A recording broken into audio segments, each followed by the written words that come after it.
Oh yeah, so PokeFacts, our first video is going to be the full history of Pokemon cards. So basically going over, what predated Pokemon cards, what happens when they were first released in Japan, when they first brought to the US, and then every time a new set came out, when like EXs were first released, when the VMAXs, like going through the full history of Pokemon cards. And the reason why I'm making that video is because I saw not this channel, close to this channel. I saw another channel called Havoc Gaming. You don't got to search him up. But he did a Clash of Clans video that was like the full history of Clash of Clans.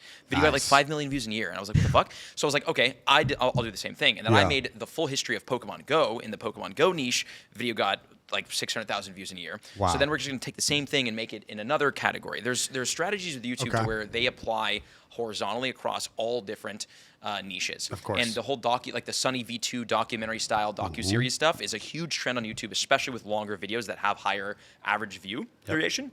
So we're going to make a YouTube channel. I already have like the team assembled for this. We're like in scripting right now in our first video. We'll hopefully get it shot late this week, edited next week, posted next week. We're going to go for like 1 video a week, move to 2 videos a week. We're starting now. I'm excited. But like a new channel like this. So, and then this is kind of like not why I'm doing it, but this was like a inspiration. So here, go to his videos. So this channel is called Hollow, The Real Hollow. This channel was started by a YouTuber called KFC Clash. KFC Clash was an ex-Mr. Beast employee who quit the Mr. Beast team to make his own Clash Royale YouTube channel and videos. He made the highest viewed Clash Royale videos that had ever been uploaded at the time. He is a god of YouTube. So then what he did, that's him in the top left. That's like his face reveal. His face reveal, What he did though, and if you're like watch the videos, you'll understand what he did, is he hired a script writer who scripted these videos out. So like, let's say right there, Clash Royale's rarest moments, bottom left. You don't have to click it, but like, 9 months, 1.4 million views. He came up with the concepts. He hired a script writer. He hired a voice actor and then hired an editor, and he just made this channel on the side. It wasn't even his face. It wasn't his words. It wasn't his script. He just knew how to make viral YouTube videos. He crafted the idea. He had other people who were good at specific parts make those parts, and then he put the whole thing together. He made the thumbnail, I'm sure, himself, because these are easy.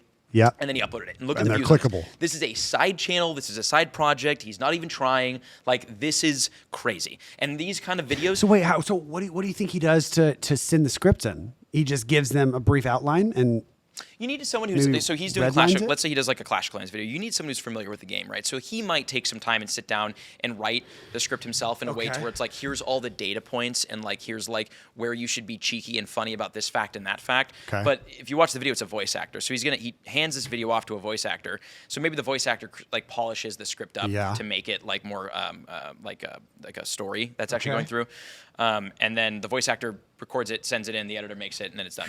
So this is it. You know what I'm saying? This is like, and this is kind of stuff that we're going to be doing. These are with Pokemon Go.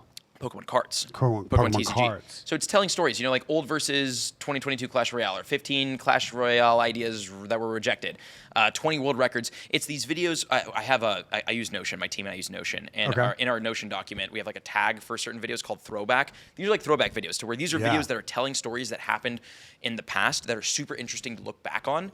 That is a key meta. So like that's what the new channel is working on right now. That's crazy. Yeah. So one of my team members right now is doing the data. So obviously like bringing all the data together of like what needs to be about, because when you make a video about something and you're a YouTuber, you need to know everything about the topic. You need to have all the fun 100%. Facts. You need to know everything, right? So I've got one of my team members who's doing that, who's in charge of gathering all the data, and then I'm partnering up with another YouTuber friend of mine, JT Gilly. And I work on this together. So then Gilly will be script writing. So he's going to take all the data from my employee, and then he's going to script a video. He'll record the voiceover. And then I've got an editor and a thumbnail designer. So then I get that. Then we create the video, and then we're going to post it to this new channel like once a week. So what is it about the ceiling of Pokemon cards rather than Pokemon Go? Okay, so view ceilings is interesting. This is a whole other conversation. I'll be brief with it. So the way to gauge a view ceiling is you just look in the niche community that you're in, and you see what the most viewed videos are and like how long it took to get there. So for example, and I was talking to this guy named Orange Juice Gaming, OJ Gaming. He's like one of the best Clash Royale. He's a YouTube genius, but in the mobile gaming scene, he does Clash Royale. I was talking to him about this, and basically like so long story, OJ thought the view ceiling for Clash Royale was around 2 million views. And then KFC Clash, the guy who owns that channel, came around and made Clash Royale videos that were getting 10 million views.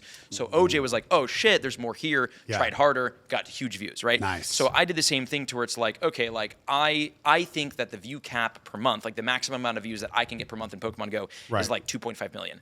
but I think that I can actually get to 5 million, so I'll try that. So then we made it to 5, and then you keep going, right? Like Yeah. you keep seeing where the view ceiling actually exists. So right now, where the view ceiling is for Pokemon Go is around 2 million views.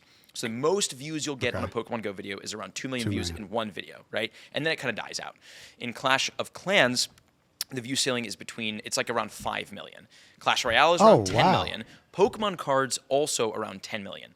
So Pokemon Go view ceiling's at 2, Pokemon cards at 10.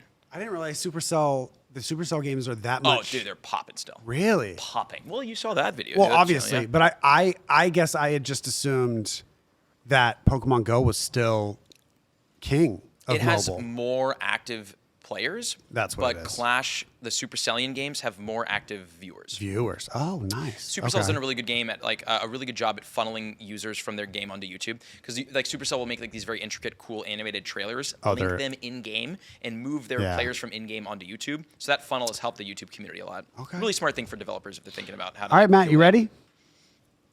You ready for this shit? We're doing COD. Oh yeah. We're doing COD documentaries. Are you ready to voice act? Absolutely. Man. Oh, dude, Absolutely. listen. You and I both were busy people, but if you wanted to start a fucking side channel that's like this for Call of Duty, Dude, I've actually I believe there's views in COD. I know. I know dude. for a fact. So I'm a massive fan of Super Smash Brothers Melee. They've been playing the same game since 2001. Yep. It's the longest running esports scene in I think esports history. There might be one or two like other niche little games, but as far as like viewership that's still popping, Yep. Melee is king. Cool. And Oh, so okay.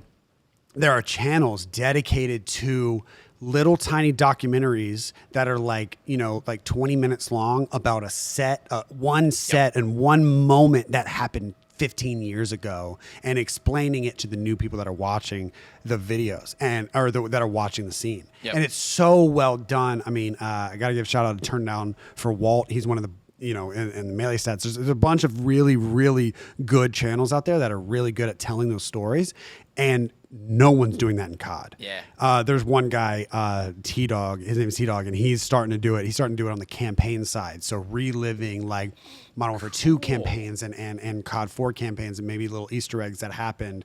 And because now people that are playing COD don't even remember the good days. Like they don't remember the good ones. Right. You know what I mean? So Really, there's no one making those videos? Like Nobody. Top 5 Central, like Tommy at Top 5 Central does like those top 5, like those top videos for Fortnite. Like no one's doing that for COD. see like top 5 plays and top 5 moments. Not plays. See, but I don't like, know if I know. I don't. Like I'm not, top 5 glitches or top 100 pass updates or like top 50 secrets Oh. in Fortnite. Like just like the random, like top 25 Easter eggs. Like See, people make that.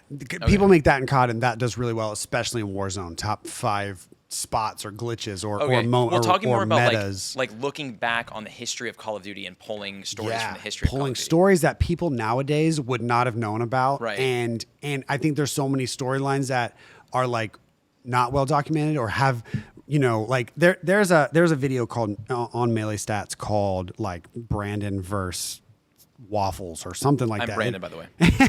It's something like that, and it's about a set that happened in Melee like 8 years ago that was such a horribly viewed set. It was so bad, and it was such a horrible viewing experience that it only had 500 views on YouTube. Yeah. And he made an entire documentary about it, and that documentary got like 800,000. Dude, sick. And it's just like that kind of thing could be so well done in No one's COD. doing that for and COD. no one's doing it. Okay, any YouTubers watching, either Yeah. wait to post this podcast until after you've already done it yourself. This is something you Yeah, wanna do. yeah. Or somebody, please God, do this. Dude, Yeah. there's such a market right now for like For sure. those kind of videos, you Yeah. know. And it's like, so okay, the way to make a viral gaming content is you don't want to make a video for somebody who plays that video game every day. 100%. You want to make a video for someone who's heard of that video game, or 100%. who once upon a time maybe played the video game. Yeah. If you think of COD, dude, fucking Everyone's everybody played COD. played Everyone. Everybody. And I think Halo was another one. I think Yes. people could make Halo videos. Dude, docu-series, yeah. documentary style, easy. 150%. Have you ever heard of Summoning Salt? No. You never heard? Can you look up Summoning Salt? This is the only one that I'll show. 'Cause Yeah, I know I've brought up a lot of people. No, bring but more. I'm so he interested in makes documentary series and documentary videos about the speedrun community. Okay. Bro, Yeah.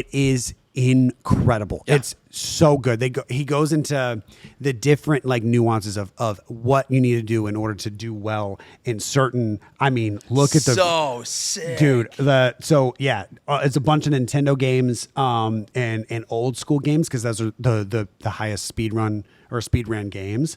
But I mean, dude, if you ever get a chance to, if you ever got like an hour to kill, you're eating or whatever. Yeah, these are long. This is good. Alexis and I sit down and watch these all the time. It's very, very well done. And Also, for anybody who wants a financial incentive, if you have an hour-long video with 3.6 million views, it's like $50K. Summoning Salt. You know? I don't think he's ever shown his face, but if he wants to, This I'd love guy. to have him here. Yeah. And we can train some bee stings. Right. They're good, by the way, with summoning salt. You can wear the Halo mask. Just get on the show. So yeah, I think there's it's funny because on YouTube you want that fast pace, boom, boom, boom. Right. But also there's such a Yes. a venture when it comes to long form videos and really well crafted like storytelling Even videos. like this, like podcasts and stuff too. You know what I'm saying? Like, Yeah, there's yeah. definitely like a market for both for sure. But this kind of stuff, man, the documentary style, dude. It's what I'm very fueled by passion, and that I would love to do something like Man, that. why But don't you guys do it at Optic, bro? Just like Optic fucking. Optic, we've got plenty of Matt's got plenty of Whatever. time. Give him a few prison bee stings, and I'm sure he can make some documentaries. Matt. Oh, it's we'll be time. making stuff. We get the prison bee stings. We'll make stuff. Yeah. I don't know if Alright. I'm gonna watch it. I don't know. I don't know if you're gonna watch it. This is a history of Optic. I'll watch the first one just for you. You know.